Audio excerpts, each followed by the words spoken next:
Hermanos, sin duda, una de las grandes preguntas que podemos o que tenemos que hacernos en nuestro tiempo es esta.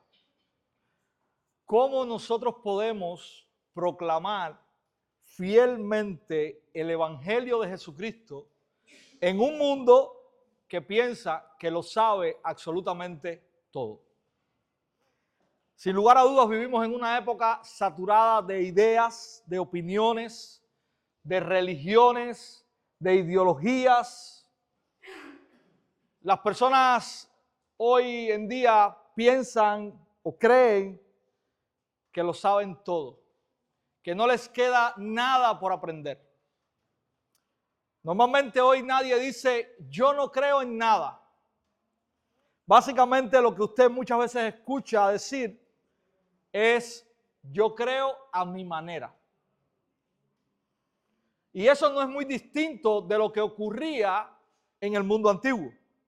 Cuando abrimos la Biblia en pasajes como el que vamos a estar viendo hoy, nos vamos a encontrar a Pablo predicando el Evangelio en un ambiente, digamos, como el que acabo de narrarles. Lo encontramos caminando por algunas ciudades llenas de religión, llenas de argumentos, llenas de filosofías y llenas, como en nuestro tiempo también, de personas que están sencillamente perdidas. En cada uno de estos lugares vamos a ver que el Evangelio fue proclamado. El mismo Evangelio. No un Evangelio distinto para cada ciudad, sino que Pablo trajo en medio de contextos distintos el mismo Evangelio que él aprendió del Señor Jesucristo. Pablo expuso a Cristo y lo anunció con fidelidad en medio de estos contextos. Mis hermanos, este capítulo nos confronta a nosotros directamente como iglesia hoy, y en medio de la realidad cubana, en medio de la realidad que nos rodea, nosotros también hoy vivimos llenos de religiosidad tradicional que puede o no estar sin arrepentimiento. Vemos también o estamos llenos y saturados de personas cansadas que solo quieren sobrevivir. Vemos cómo algunos jóvenes han sido formados y buscan ser formados intelectualmente, pero caminan por estas calles vacíos espiritualmente. Estamos plagados de una cultura que lo tolera todo, menos la verdad del Evangelio de Jesucristo. Esa también es nuestra realidad, hermanos. Entonces queremos hoy ir a Hechos número 17, y ya le estoy invitando a que pueda buscarlo. Ese es el texto que vamos a exponer esta mañana. Y Hechos 17 nos enseña que el problema del mundo no es la falta de ideas, no es la falta de conceptos o de religiones, sino que el problema del mundo es la ausencia del Dios verdadero en el corazón de la gente. Y también nos muestra que la iglesia no está llamada a aislarse o a retirarse o a, digamos, poner un muro, un cerco dentro de este mundo, sino que nos muestra que la iglesia está llamada a penetrar el mundo con el mensaje de Jesucristo sin diluirlo, sino trayéndolo con fidelidad. Debemos también mirar cómo somos enseñados en este pasaje a proclamar la verdad del Evangelio con compasión, pero también con valentía, diciendo que Jesús y solo Jesús es el Señor. Así que vamos a Hechos 17, vamos a leerlo y vamos a compartirlo en esta mañana. Dice la palabra del Señor allí: después de pasar por Anfípolis y Apolonia, Pablo y Silas llegaron a Tesalónica, donde había una sinagoga de los judíos. Y Pablo entró según su costumbre y por 3 días de reposo discutió con ellos basándose en las Escrituras, explicando y presentando evidencia de que era necesario que el Cristo padeciera y resucitara de entre los muertos, y diciendo: este Jesús, a quien yo les anuncio, es el Cristo. Algunos de ellos creyeron y se unieron a Pablo y a Silas, junto con una gran multitud de griegos temerosos de Dios y muchas de las mujeres principales. Pero los judíos, llenos de envidia, llevaron a algunos hombres malvados de la plaza pública, organizaron una turba y alborotaron la ciudad. Asaltaron la casa de Jasón, procuraban sacarlos al pueblo. Asaltando la casa de Jasón, procuraban sacarlos al pueblo. Al no encontrarlos, arrastraron a Jasón y a algunos de los hermanos ante las autoridades de la ciudad, gritando: esos que han trastornado al mundo han venido acá también. Y Jasón los ha recibido. Todos ellos actúan contra los decretos de César, diciendo que hay otro rey, Jesús. Y alborotaron a la multitud y a las autoridades de la ciudad que oían esto. Pero después de recibir una fianza de Jasón y de los otros, lo soltaron. Enseguida los hermanos enviaron de noche a Pablo y a Silas a Berea, los cuales al llegar fueron a la sinagoga de los judíos. Estos eran más nobles que los de Tesalónica, pues recibieron la palabra con toda solicitud, escudriñando diariamente las Escrituras para ver si estas cosas eran así. Por eso muchos de ellos creyeron, así como también un buen número de griegos, hombres y mujeres de distinción. Pero cuando los judíos de Tesalónica supieron que la palabra de Dios había sido proclamada por Pablo también en Berea, fueron también allá para agitar y alborotar a las multitudes. Entonces los hermanos inmediatamente enviaron a Pablo para que fuera hasta el mar, pero Silas y Timoteo se quedaron allí. Los que conducían a Pablo lo llevaron hasta Atenas, y después de recibir órdenes de que Silas y Timoteo se unieran a él lo más pronto posible, se fueron. Mientras Pablo los esperaba en Atenas, su espíritu se enardecía dentro de él al contemplar la ciudad llena de ídolos. Así que discutía en la sinagoga con los judíos y con los gentiles temerosos de Dios, y diariamente en la plaza con los que estuvieran presentes. También discutían con él algunos de los filósofos epicúreos y estoicos. Y algunos decían: ¿qué quiere decir este palabrero? Parece ser un predicador de divinidades extrañas, decían otros, porque les predicaba a Jesús y la resurrección. Entonces tomaron a Pablo y lo llevaron al Areópago diciendo: ¿podemos saber qué es esta nueva enseñanza que usted proclama? Porque le oímos decir cosas extrañas. Por tanto, queremos saber qué significan. Pues todos los atenienses y los extranjeros de visita allí no pasaban el tiempo en otra cosa, sino en decir o en oír algo nuevo. Entonces Pablo, poniéndose en pie en medio del Areópago, dijo: varones atenienses, percibo que ustedes son muy religiosos en todo sentido. Porque mientras pasaba y observaba los objetos de su adoración, hallé también allí un altar con esta inscripción: al Dios desconocido. Pues lo que ustedes adoran sin conocer, eso les anuncio yo. El Dios que hizo el mundo y todo lo que en él hay, puesto que es Señor del cielo y de la tierra, no mora en templos hechos por manos de hombres, ni es servido por manos humanas, como si necesitara de algo, puesto que Él da a todos vida y aliento y todas las cosas. De uno solo, Dios hizo todas las naciones del mundo para que habitaran sobre toda la superficie de la tierra, habiendo determinado sus tiempos y la frontera de los lugares donde viven, para que buscaran a Dios y de alguna manera, palpando, lo hallen, aunque Él no está lejos de ninguno de nosotros. Porque en Él vivimos, nos movemos y existimos, así como algunos de los poetas de ustedes han dicho, porque también nosotros somos linaje suyo. Siendo, pues, linaje de Dios, no debemos pensar que la naturaleza divina sea semejante a oro, plata o piedra, esculpidos por el arte y el pensamiento humano. Por tanto, habiendo pasado por alto los tiempos de ignorancia, Dios declara ahora a todos los hombres en todas las partes que se arrepientan. Porque Él ha establecido un día en el cual juzgará al mundo en justicia, por medio de un hombre a quien Él ha designado, habiendo presentado pruebas a todos los hombres cuando los resucitó de entre los muertos. Cuando oyeron de la resurrección de los muertos, algunos se burlaban, pero otros dijeron: le escucharemos otra vez acerca de esto. Entonces Pablo salió de entre ellos, pero algunos se unieron a él y creyeron, entre los cuales estaban Dionisio el Areopagita, una mujer llamada Dámaris y otros con ellos. Señor, te damos gracias ahora también por tu palabra. Oh Padre, que tú puedas en esta mañana, por medio de ella, Señor,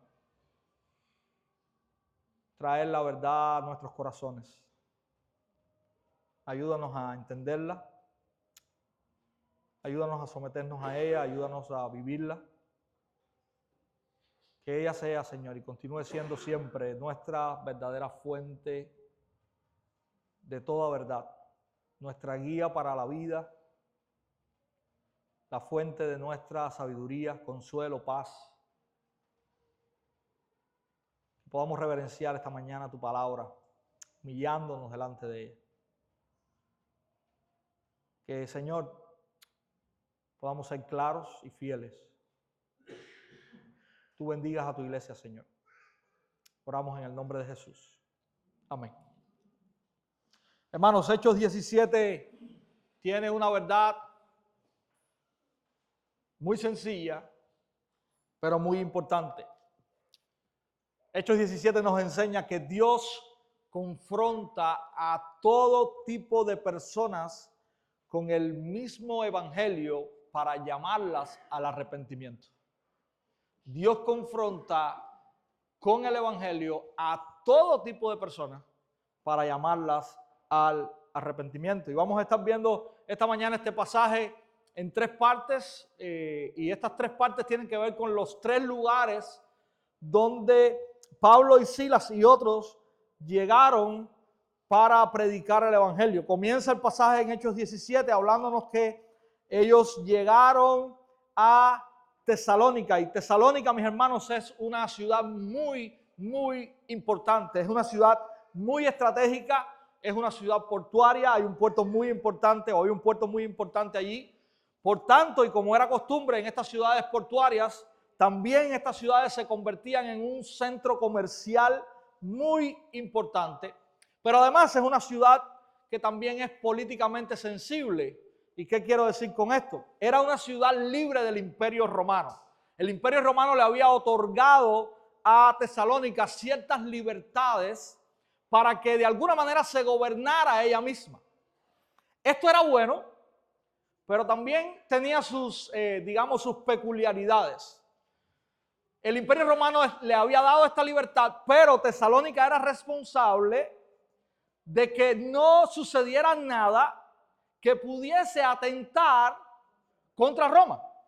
Entonces, es sensible en este sentido, y es importante este detalle para lo que vamos a estar viendo que va a estar ocurriendo en esta ciudad. Cualquier intento de sedición que se levantara en Tesalónica era un hecho gravísimo para la vista del Imperio Romano. Dice que ellos llegaron a esta ciudad, versos 2 y 3 dice que Pablo entró según su costumbre y por 3 días de reposo discutió con ellos basándose en las Escrituras, explicando y presentando evidencias de que era necesario que Cristo padeciera y resucitara de entre los muertos, y diciendo: este Jesús a quien yo les anuncio es el Cristo.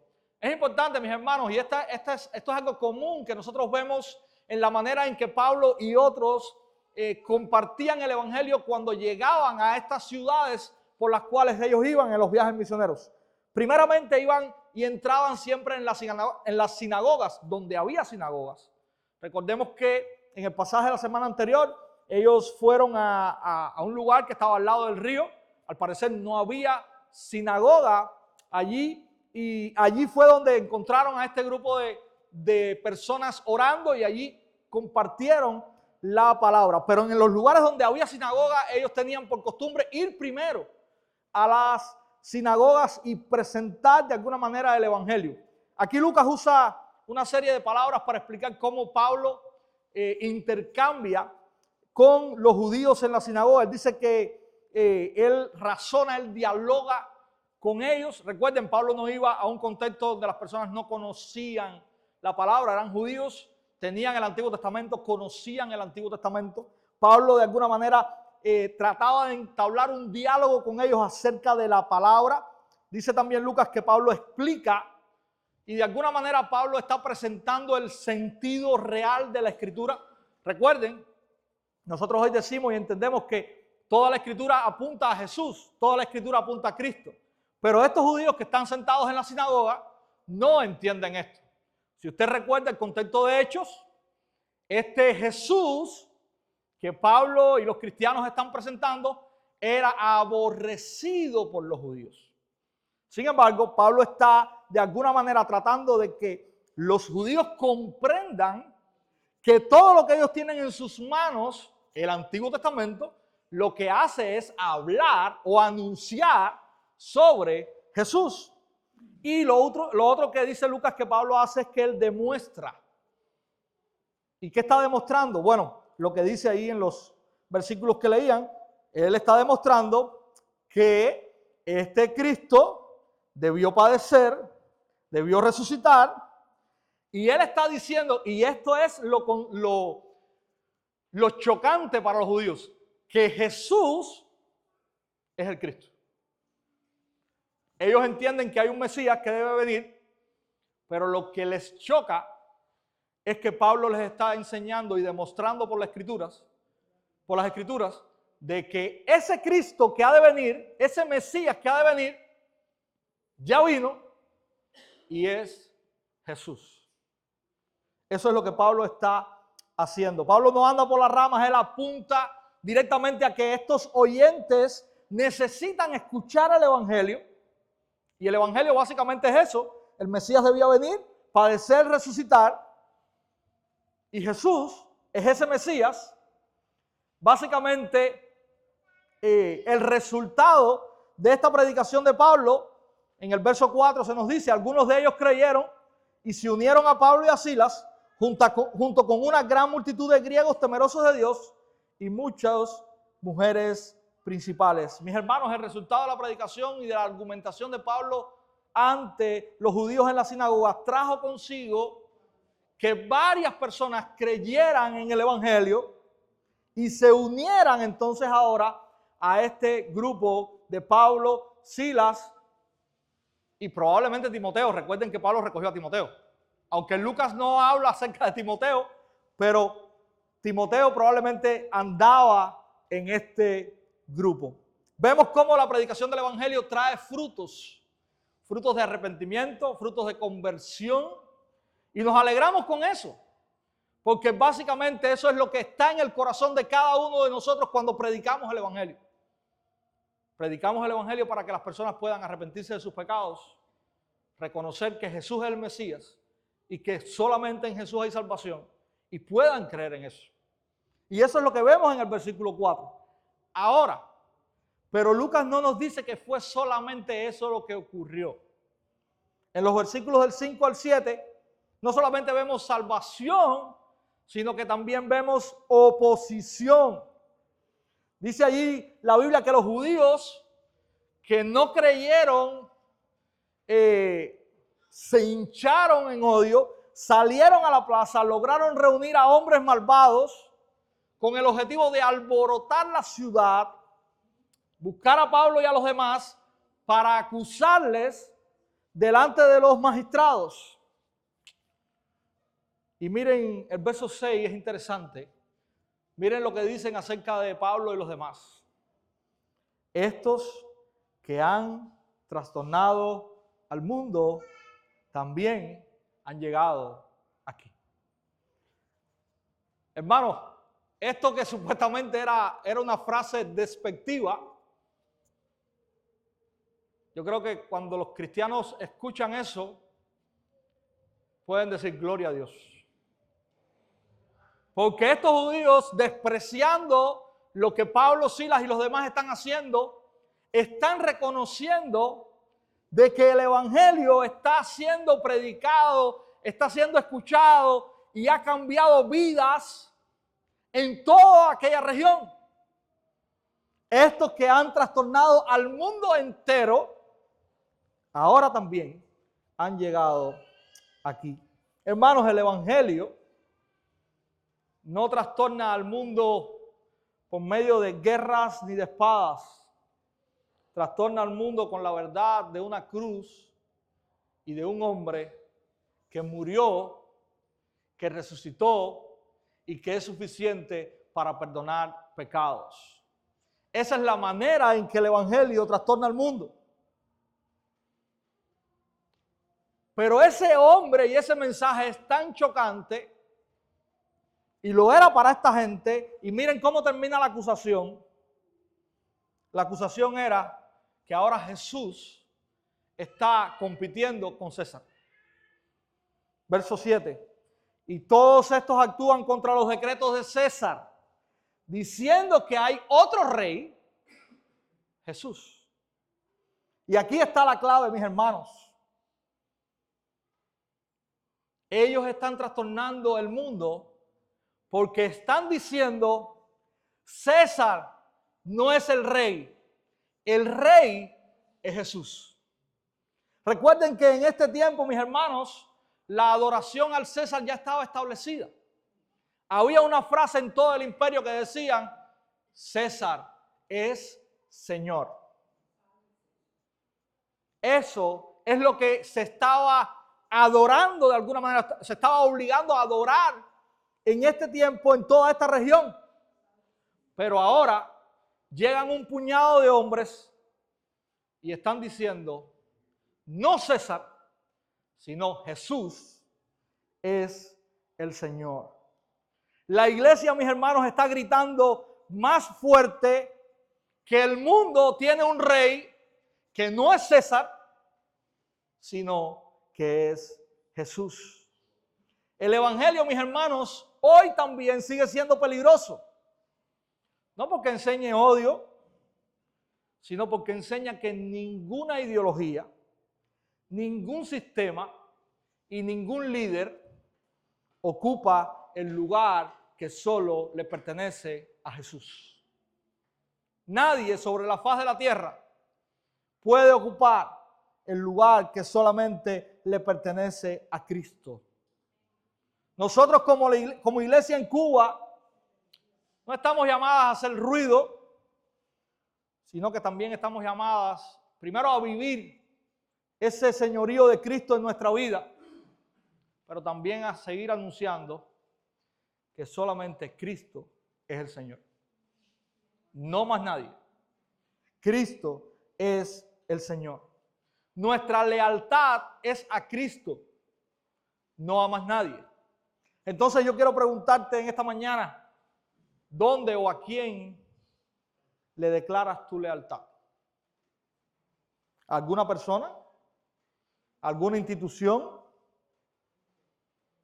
Debemos continuar recordando que solamente Cristo es el Señor. Nada ni nadie se compara a Él. Nada ni nadie puede ocupar el lugar de Él en nuestro corazón. Nada ni nadie debe ser adorado por nosotros, porque solamente Cristo es el Señor. Ahora, mis hermanos, hay una persona que Lucas menciona en este pasaje por nombre. Y este hombre era alguien llamado Jasón. Es interesante, Jasón era un creyente de Tesalónica que había escuchado el evangelio por estos 3 días de reposo que Pablo ha estado en la sinagoga. Él creyó, estaba dentro de aquel grupo que creyó, y probablemente, por lo que Lucas nos narra, él tuvo la misma actitud que Lidia. Él abrió su casa para hospedar a los creyentes. Dice que esta turba, cuando se levanta alborotada, va a buscar a Pablo a casa de Jasón. Dice que no lo encuentra allí, y por eso sacan a Jasón y a otros y lo arrastran para de alguna manera enjuiciarlo. Así que este hombre era un creyente en Tesalónica, un nuevo creyente, digamos. Probablemente era un judío helenista por el nombre que tiene un nombre griego.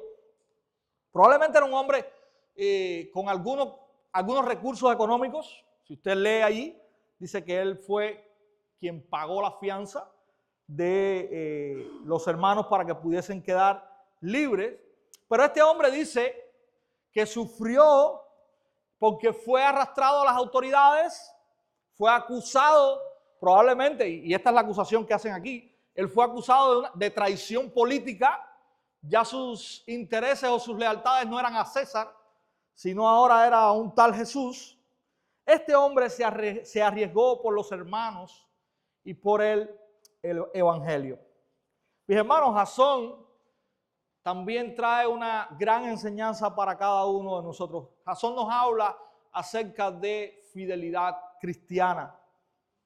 Jasón era un nuevo creyente, pero tenía en su corazón la disposición de servir a la obra del evangelio, aun cuando esto demandara riesgos y costos que podían llegar a ser bien altos. Como decimos en buen cubano, no pasó nada, pero Jasón podía haber estado en serios problemas. Así que Jasón nos enseña muchas cosas, mi hermano. En primer lugar, podemos aprender de esta historia que la misión de Dios no solamente avanza por líderes que predican el evangelio, no solamente ha avanzado por Pablo o por Silas, sino que también la misión avanza por creyentes muchas veces que quedan prácticamente en el anonimato, pero que son creyentes fieles, que son creyentes valiosos, porque sostienen la obra de Dios de diferentes maneras. Y podemos preguntarnos en esta mañana, ¿qué estoy yo poniendo al servicio de la obra de Dios? ¿Estoy abriendo mi casa? ¿Estoy hospedando a alguien? ¿Estoy dando algo para que la obra de Dios avance? Jasón lo estaba haciendo. También podemos aprender que Dios usa creyentes comunes y corrientes, pero que están dispuestos a poner su casa, sus comodidades, su tranquilidad al servicio del reino de Dios. ¿Estamos nosotros también en esa posición? Podemos también aprender que el evangelio bíblico siempre confronta sistemas religiosos y de poder. Cuando tú exaltas a Cristo, hay ciertas personas que van a ser incomodadas por eso. Como pasó en Tesalónica, también pasa y ocurre en todo el mundo. No te sorprendas, mis hermanos, cuando el evangelio incomode, porque no solamente incomoda a los poderosos, sino también puede incomodar al religioso, puede incomodar al que practica el sincretismo, puede incomodar también al que dice que cree, pero que no muestra arrepentimiento. Así que no te sorprendas si el evangelio que predicamos incomoda y confronta. Porque el evangelio, mis hermanos, siempre será incómodo. Pero esto no nos puede llevar, y esta es la última aplicación que tengo de este punto, esto no nos puede llevar a suavizar el mensaje del evangelio para evitar problemas. Pablo no evitó presentar a Jesús como el Señor. Pablo no se limitó a presentar parte del evangelio solamente para no incomodar a los judíos que lo escuchaban. Pablo trajo todo el evangelio, lo expuso delante de estos judíos porque él fue llamado a predicar el evangelio fielmente, al igual que nosotros. Nosotros no podemos controlar la oposición, pero no podemos por la oposición restar al evangelio. Entonces, no suavicemos el mensaje. Si la oposición viene, el Señor obre soberanamente en eso, pero que nuestra fidelidad esté intacta. Y Pablo es un ejemplo de esto en este pasaje. No solamente mis hermanos estuvieron en Tesalónica, hay una segunda ciudad que a partir del verso 10 se nos dice que Pablo fue enviado allí producto de todo este alboroto que surgió, y Pablo fue enviado junto con Silas a Berea, otra de las ciudades de allí. Dice que después de soltarlo fueron a Berea, y es interesante, allí ellos repitieron básicamente el mismo proceso. Si usted lee el versículo 10, ¿qué hicieron cuando llegaron a Berea? buscaron la sinagoga, fueron a la sinagoga, entraron allí y comenzaron nuevamente a exponer el evangelio. Es interesante el verso 11, cuando Lucas habla acerca de esta gente de Berea, de estos judíos de Berea, él dice algo interesante. Él dice que estos judíos eran más nobles que los de Tesalónica, ¿verdad? Qué curioso, esta es la manera en que Lucas describe a estos judíos que están escuchando el mensaje del evangelio en la sinagoga. Ahora, nobleza aquí no tiene nada que ver con estatus. Lucas no está diciendo que estos eran más nobles porque tenían más reputación, sino que Lucas está mirando la actitud del corazón de estos judíos. Y dice Lucas que hay dos cosas interesantes en estos judíos. Dice él, básicamente verso 11, dice, pues recibieron la palabra con toda solicitud. Y esta frase que Lucas usa aquí es que estos judíos, cuando escucharon la palabra del Señor por boca de Pablo, tuvieron una buena voluntad o un deseo o una disposición sincera de escuchar lo que Pablo está diciendo. Es decir, ellos estaban abiertos a escuchar el mensaje que Pablo está trayendo. Ellos pensaron que este mensaje era digno de ser probado por las Escrituras. Y esto es interesante, y esta es la otra marca que Lucas subraya de esta iglesia. Dice que no solamente ellos recibieron el mensaje con toda solicitud, dice que ellos escudriñaron diariamente las Escrituras para ver si estas cosas eran así. Hermanos, ellos no dijeron, lo que nosotros creemos es suficiente, tenemos que seguir nuestra tradición y no nos interesa lo que este hombre esté diciendo. Tampoco ellos dijeron, lo que Pablo dice es verdad y ya, ¿verdad? Ellos dijeron, veamos qué dicen las Escrituras. Entonces, ellos no rechazan el mensaje, pero tampoco lo aceptan ciegamente. Ellos fueron a la Escritura para ver si lo que Pablo está diciendo verdaderamente podía ser corroborado por la Escritura. La fe de estos hombres no estaba cimentada en los impulsos, en los sentimientos, en las tradiciones o en lealtades a nadie, sino en lo que Dios ha dicho. Y este es un grandísimo ejemplo para nosotros. Y ahorita quiero ir allí. ¿Cuál fue el resultado? Verso 12. Dice allí, por eso muchos de ellos creyeron, así como también un buen número de griegos, hombres y mujeres de distinción. Nuevamente nosotros vemos que una de las respuestas a la predicación del evangelio también en Berea es que muchas personas creyeron, ¿verdad? Y gloria a Dios por eso.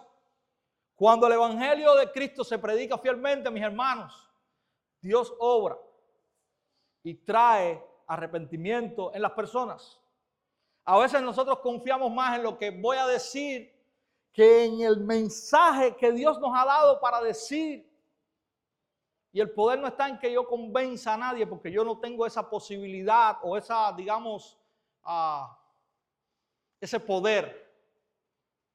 Pero el evangelio, el mensaje de Dios lo tiene.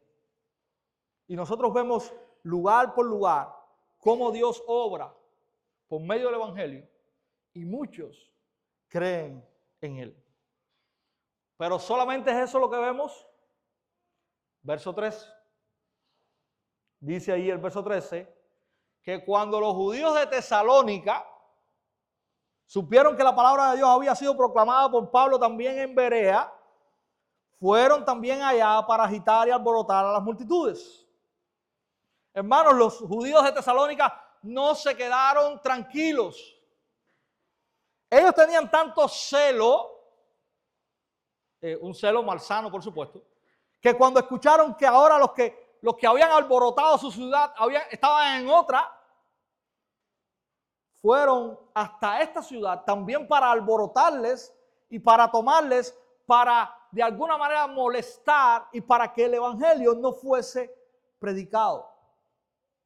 Y hermanos, el evangelio es el mensaje del enemigo del mundo. El mensaje del evangelio es enemigo del mundo.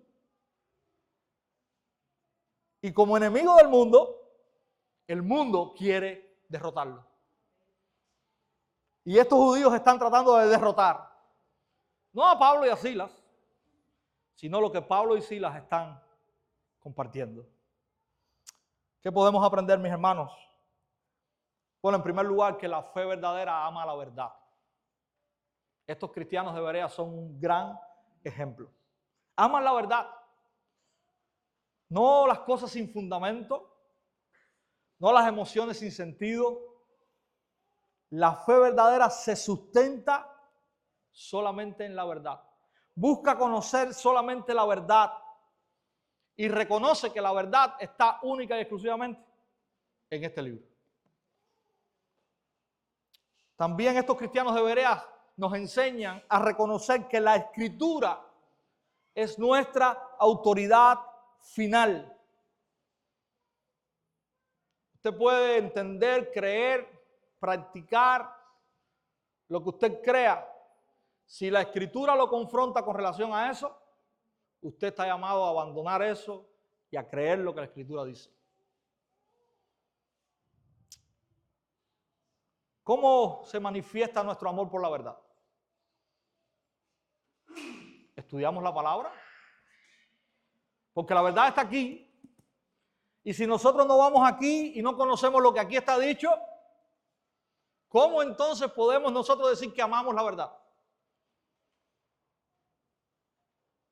¿Cómo nosotros manifestamos ese amor por la verdad? ¿Estudiando la palabra? ¿O sencillamente tomándola de vez en cuando? ¿Cómo nosotros probamos lo que oímos? ¿Sencillamente lo damos por sentado? ¿O lo contrastamos con lo que este libro dice? ¿Qué Dios dice al respecto de eso? Vemos cómo él o ella dicen esto. ¿Qué Dios dice? Lo que estoy escuchando es verdad, pero no es verdad porque lo diga alguien. Es verdad si lo dice Dios. Eso es lo que nos enseñan estos cristianos de Berea. Hermanos, como iglesia necesitamos más discernimiento. Necesitamos cada día más apego a la Biblia. Es muy común que usted vea hoy por ahí cristianos que repiten frases, que heredan tradiciones, que confían en lo que dice este o aquel, pero no examinan la Biblia. No buscan en la Biblia, no contrastan, no van a la Escritura para saber si eso es verdaderamente lo que Dios quiere o no. Entonces, los bereanos nos confrontan. ¿Estamos escuchando la palabra de Dios o solamente escuchamos a los predicadores y decimos amén?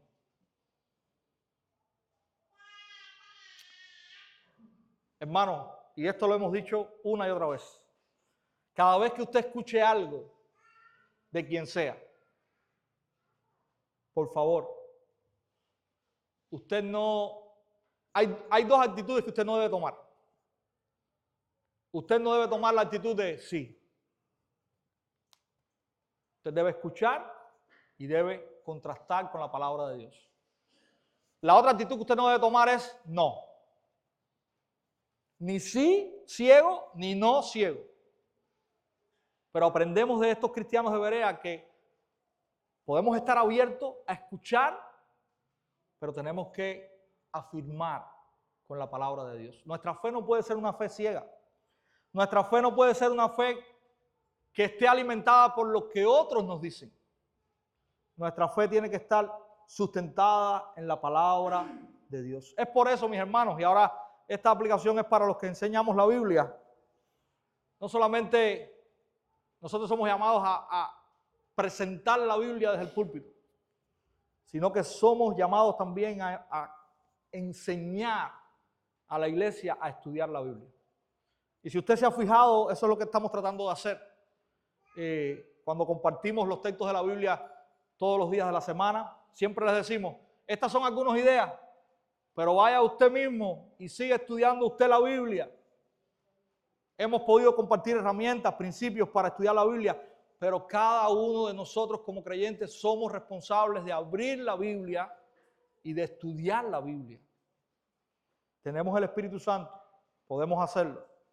Hermanos, una iglesia que no examina las Escrituras puede ser manipulada, será frágil y será inestable. Así que si nosotros no estudiamos la Biblia y nos creemos todo lo que nos dicen, vamos a ser una iglesia frágil, inestable y que puede ser llevada de acá para allá. Que podamos aprender de estos hermanos de Berea. Y el viaje continúa, hermanos. También cuando se formó el alboroto allí, dice que los hermanos tomaron a Pablo, quizás no pudieron sacar a Lucas y Timoteo, pero tomaron a Pablo y lo encaminaron entonces hasta la tercera ciudad de la cual el texto nos habla. Dice que Pablo llegó a Atenas, ellos lo acompañaron hasta Atenas y él llega allí, los versículos del 16 en adelante, y esta es la parte más larga del pasaje. Vemos cómo Atenas, este tercer lugar donde Pablo llega, vemos una gloria intelectual, pero vemos también que hay ruina espiritual. Dice el versículo 16, allí mientras Pablo los esperaba en Atenas, a Silas y a los demás, su espíritu se enardecía dentro de él al contemplar la ciudad llena de ídolos. Mis hermanos, en el siglo I, ya Atenas no era políticamente relevante como lo fue en el pasado, pero seguía siendo, digamos, el centro intelectual del mundo greco-romano. Hay muchas cosas que los romanos no pudieron quitar dentro de la cultura que habían adquirido de los griegos. Toda la cultura, la religión, el Imperio Romano no tenía esto tan fuerte como lo tenían los griegos, y básicamente el Imperio Romano adquirió todas estas cosas de la cultura griega. Ahora nosotros vemos a una Atenas que es el centro de la filosofía, es la cuna de la filosofía, el lugar donde se formaban las élites culturales de aquel tiempo. Y una de las cosas que Atenas tenía era la religiosidad que tenía. Imagínense que hay un filósofo antiguo que decía, es más fácil encontrar un dios en Atenas que un hombre. Imagínense usted cómo era la religiosidad de este lugar. Y Pablo, al llegar allí, dice que al mirar todo esto, su corazón se enardecía por ver la cantidad de ídolos que había en este lugar. Esta actitud de Pablo de enardecerse no es una simple tristeza, tampoco es un enojo carnal, sino que es una indignación santa al ver cómo esta gente tenía tantos ídolos, pero sencillamente el Dios verdadero no era reconocido entre ellos. Pablo no está impresionado por la cultura, pero sí está de alguna manera afligido por la idolatría. Verso 17 dice, así que discutían en la sinagoga con los judíos, nuevamente vemos esto, y con los gentiles temerosos de Dios, y diariamente en la plaza con los que estuvieran presentes. No solamente ahora vemos aquí la sinagoga como un centro de debate o de predicación, sino que en Atenas, y esto es particularmente por la cultura, también Pablo va a la plaza y todos los días comienza allí a debatir con las personas que se encontraban en este lugar acerca del evangelio. Hermanos, recuerden, esta es la cuna de la filosofía. Aquí el debate era o estaba a la orden del día. Toda nueva idea que una persona traía era carne para discutir en este lugar. Y el evangelio era precisamente una nueva idea. Por tanto, Pablo aprovecha de alguna manera esto para salir a la plaza y no solamente tener un encuentro con los judíos y los gentiles que se congregaban en la sinagoga, sino que abrió aún más la discusión y también puede llegar a dos grupos importantes de personas en Atenas, que Lucas menciona aquí. Miren cómo Lucas dice, verso 18, también discutían con él algunos de los filósofos epicúreos y estoicos. Hermanos, y ahorita voy a explicar un poquito acerca de esto, porque es súper interesante lo que Pablo hace aquí.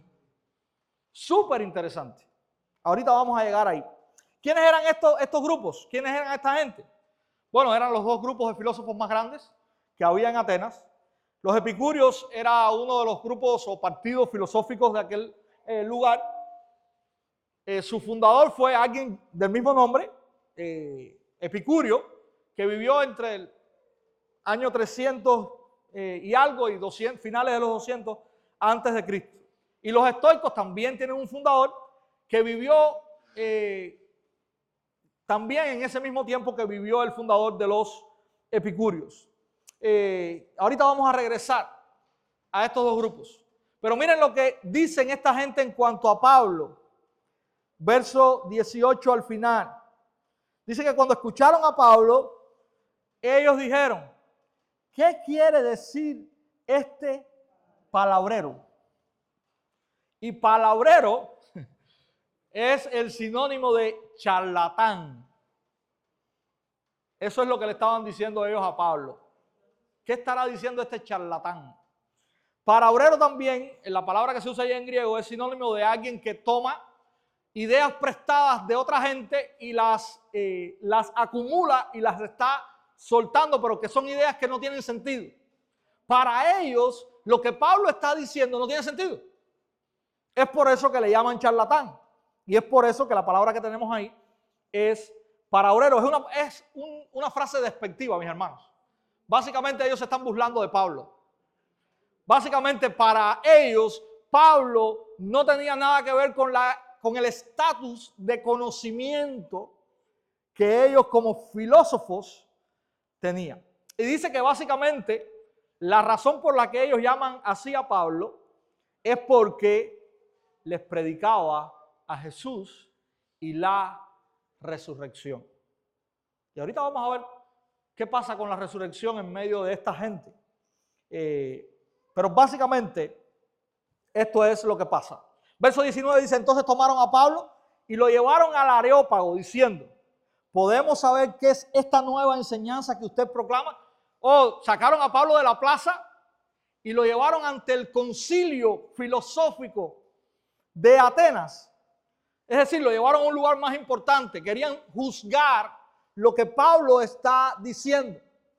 Pablo comienza su exposición ante el concilio, versos 22 y 23, y lo hace de una manera que ha suscitado muchas divisiones en cuanto a la forma en que Pablo comienza a exponer el evangelio a esta gente.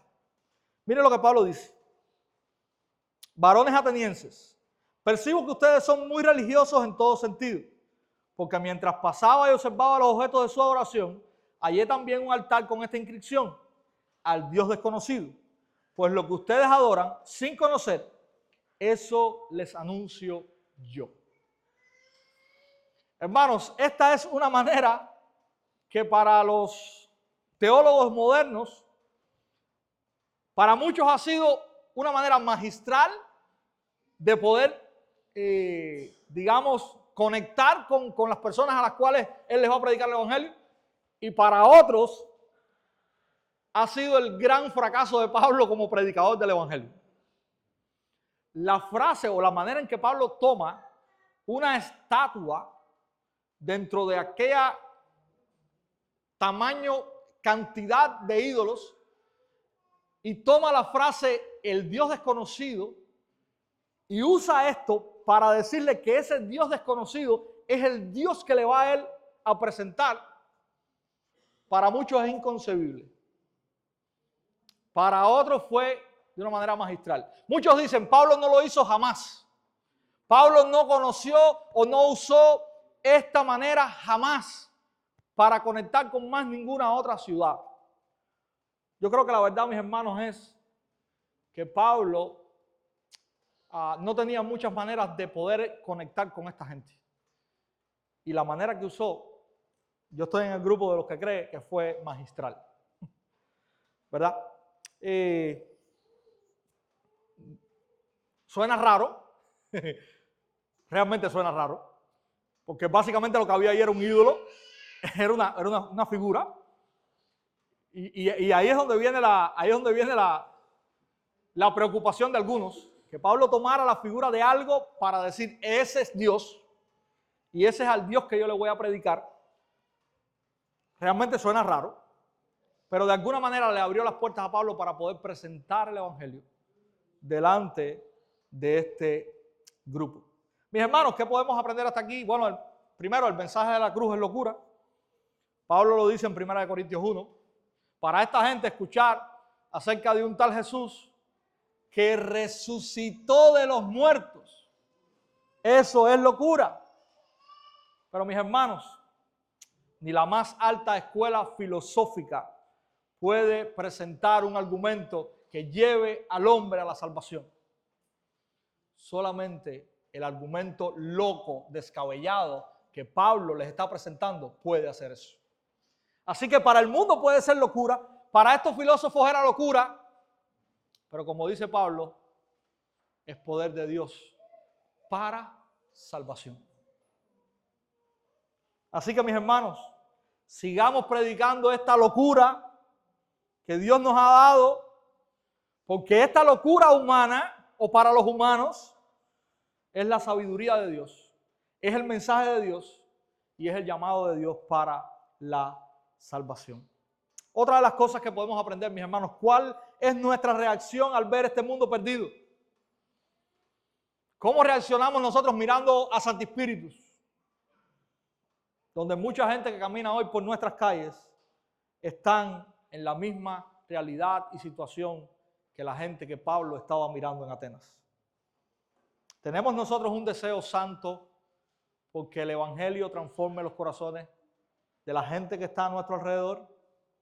Hay un dolor santo en nosotros por la idolatría que se practica en nuestra ciudad. Si lo hay, ¿qué estamos haciendo nosotros al respecto? ¿Qué estamos haciendo nosotros al respecto? ¿Estamos predicando el Evangelio con fuerza, con intencionalidad, con compasión? ¿O solamente estamos compadeciéndonos de la gente y mirándolos de lejos? Mis hermanos, miremos ahora el discurso de Pablo, versículos 24 al 31. ¿Qué está haciendo Pablo aquí? Usted pudiera decir, predicando el Evangelio. Sí, Pablo está predicando el Evangelio. Pero hay algo más que Pablo está haciendo aquí. Y yo me pasé rato en esto. Pablo está desmantelando los dos sistemas filosóficos de los atenienses. Pablo está desmantelando todo lo que los epicúreos y los estoicos creían. Toda la manera de ver la vida y de entender a Dios que esta gente tenían, Pablo la está destruyendo completamente. ¿Cómo? Bueno, primera pregunta que podemos ver allí. ¿Quién es Dios? Bueno, según los epicúreos o los estoicos, Dios es meramente una fuerza, no es una persona. Él está mezclado con la naturaleza. Eso es Dios para los estoicos. Para los epicúreos, ¿quién es Dios? Bueno, ellos dicen, los dioses existen, pero los dioses no se meten con la gente. Los dioses están allá y la gente está acá. Los dioses no tienen nada que ver con la gente, ellos viven lejos de la gente. Qué interesante. Pablo comienza su sermón diciendo lo siguiente. El Dios que hizo el mundo y todo lo que hay en él, Pablo les está diciendo a esta gente, todo lo que nosotros vemos y aún nosotros mismos somos creados por Dios. Dice Pablo, puesto que es Señor del cielo y de la tierra. Pablo está diciendo, Dios no es una fuerza, Dios no está lejos, Dios es una persona y Dios creó todas las cosas, incluso a ti y a mí. Pablo está haciendo en el versículo 24 una alusión a Isaías 42, cuando dice esto. Así que, ¿quién es Dios? Pablo está diciendo, Dios no es una fuerza, Dios no está lejos, Dios es una persona y Dios nos creó. Lo segundo que Pablo está haciendo es respondiendo a la pregunta, ¿dónde está Dios? Bueno, dicen los estoicos que Dios está en todas partes. Como es una fuerza, Dios está en todas partes. Dios no es una persona, por lo tanto, no hay necesidad o no hay importancia en los templos, porque Dios sencillamente es una fuerza. Recuerden que los epicúreos dicen que los dioses están lejos, en otro mundo. Sin embargo, Pablo está diciendo, verso 24 también, que ese Dios no habita en templos hechos por manos humanas. Y Pablo parece estar de acuerdo con la afirmación de los estoicos, pero no lo está. Recuerden que los estoicos dicen, Dios es una fuerza. Pablo lo que está diciendo es que Dios no puede vivir en edificios porque no hay edificios que puedan contenerlo. Dios no está ausente, Dios está presente y está activo. ¿Quién nos da la vida?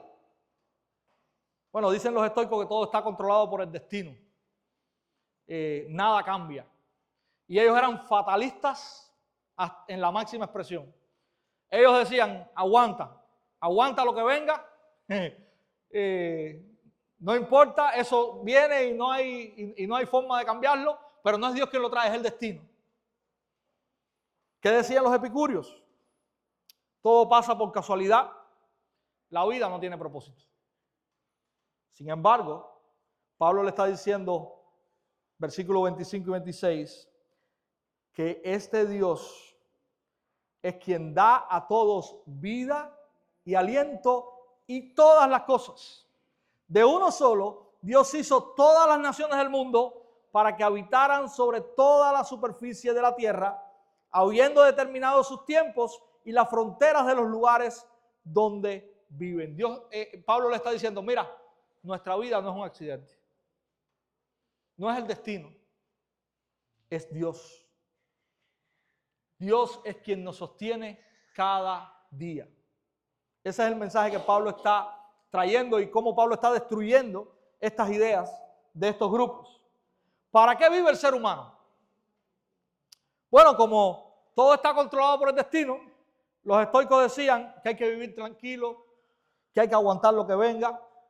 Y los epicúreos decían que tenemos que evitar el dolor, tenemos que buscar a toda costa el placer y tenemos que tratar de vivir tranquilos. Pero miren la razón que Pablo da, versículo 27. Esta es la razón de la vida. Dice Pablo en el versículo 27, para que buscaran a Dios y de alguna manera, palpando, lo hallen, aunque Él no está lejos de ninguno de vosotros. Pablo les está diciendo a esta gente, el sentido de la vida no es vivir tranquilo, tener placer o estar conforme con todo. El sentido de la vida es buscar a Dios. El sentido de la vida es adorar a Dios. Y eso era también contrario y Pablo está rompiendo también con esta idea filosófica del sentido de la vida de los epicúreos. No vivimos para resistir, para aguantar, ni para disfrutar. Vivimos para conocer al Dios vivo que nos creó. ¿Qué es el ser humano? Bueno, ellos decían que el hombre era parte de Dios. Y los epicúreos decían que el hombre era solo materia, que al morir todo se acababa. Pablo les dice en el versículo 28 que nosotros somos linaje de Dios. En Él vivimos, nos movemos y existimos. Y Pablo usa ahora, no la escritura, sino que usa ahora a los propios poetas atenienses y dice como algunos de los poetas de ustedes han dicho, porque también nosotros somos linaje suyo.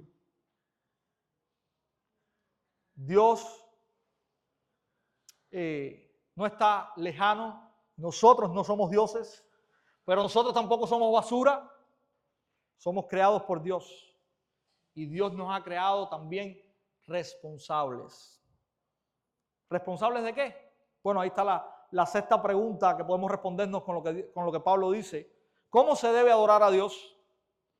Bueno, según los estoicos, a Dios no hay que adorarlo porque Dios es una idea. Dios es algo que nosotros nos creamos en la mente. Es una fuerza.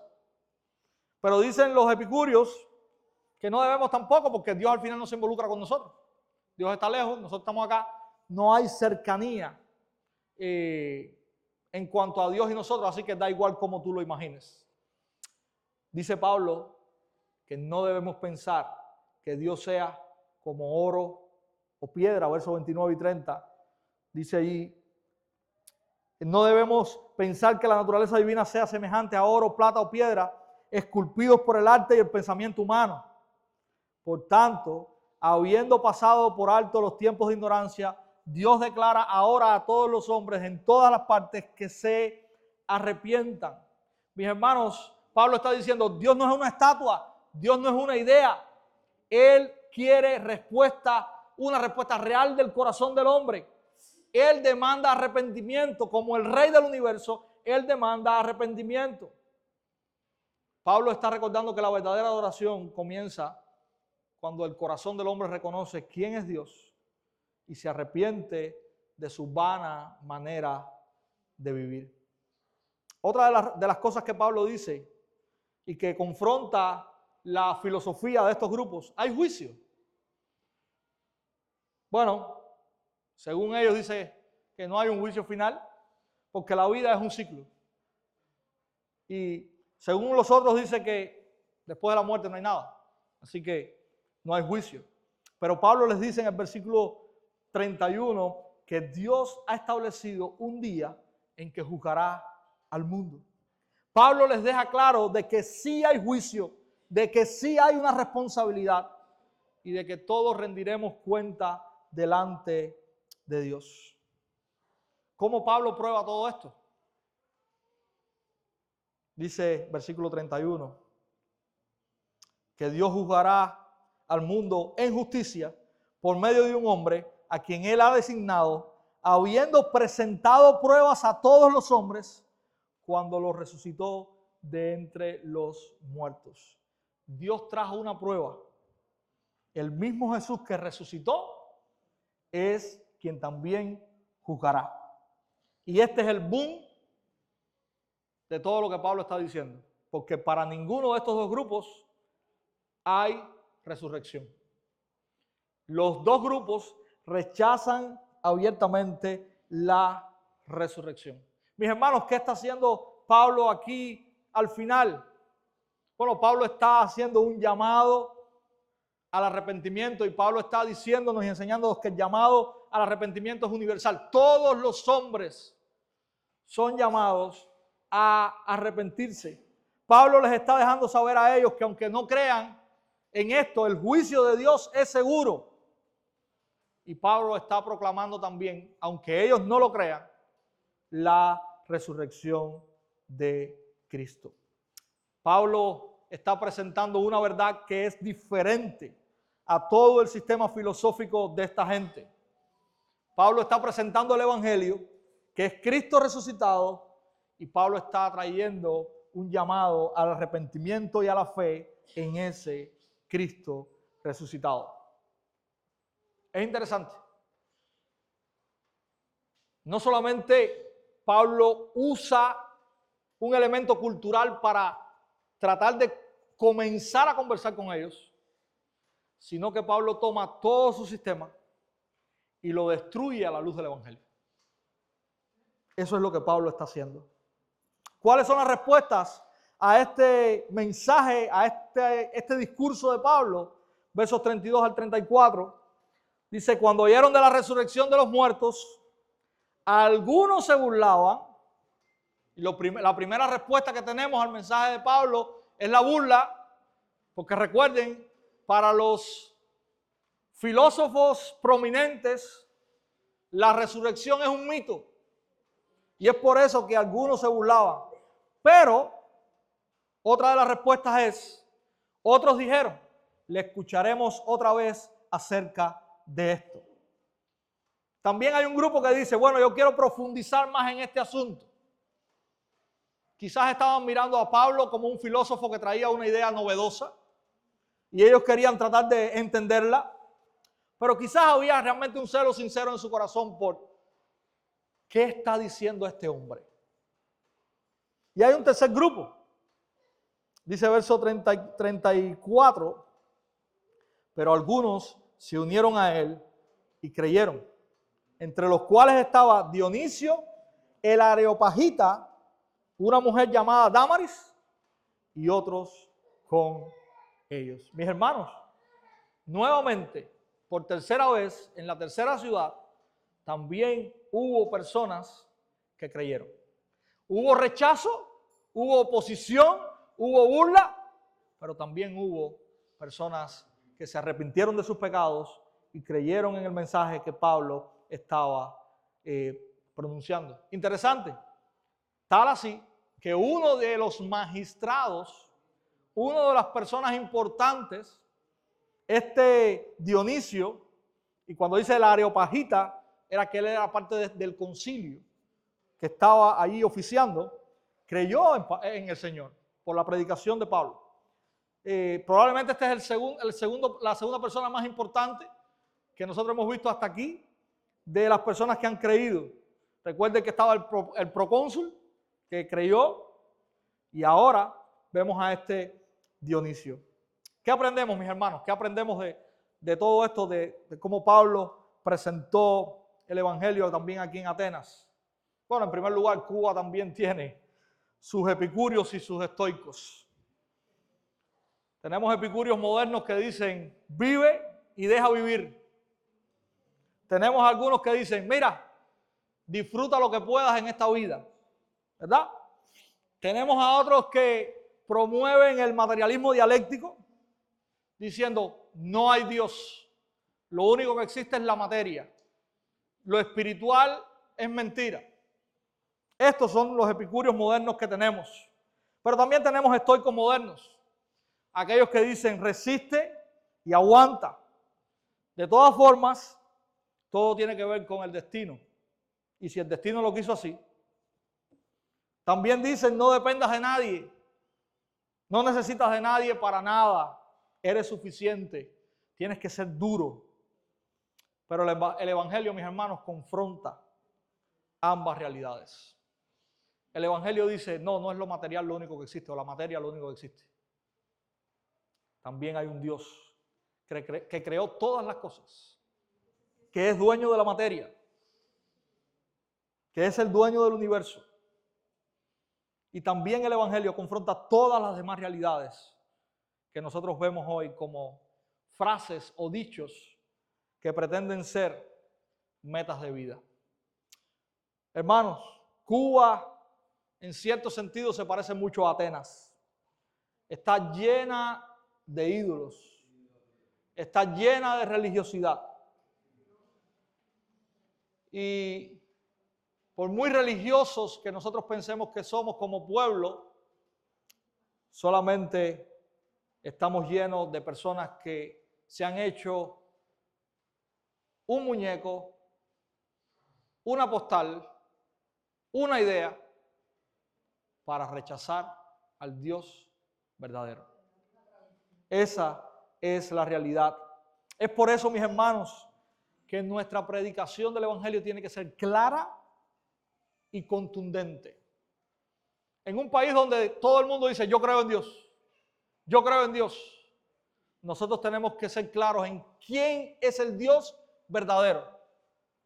Tenemos que afirmar quién es ese Dios, tenemos que afirmar quiénes son los ídolos, tenemos que mostrar que la religiosidad solamente es un peligro que conduce a la muerte.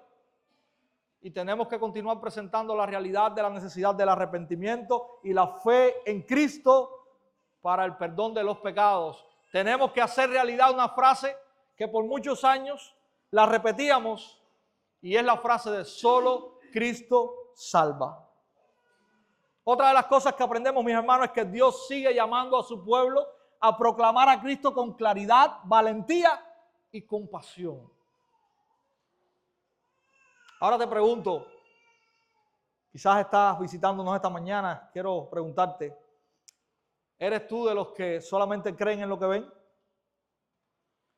¿Crees que Dios es cualquier cosa? Quizás has buscado a Dios en las religiones afrocubanas o quizás en el catolicismo romano.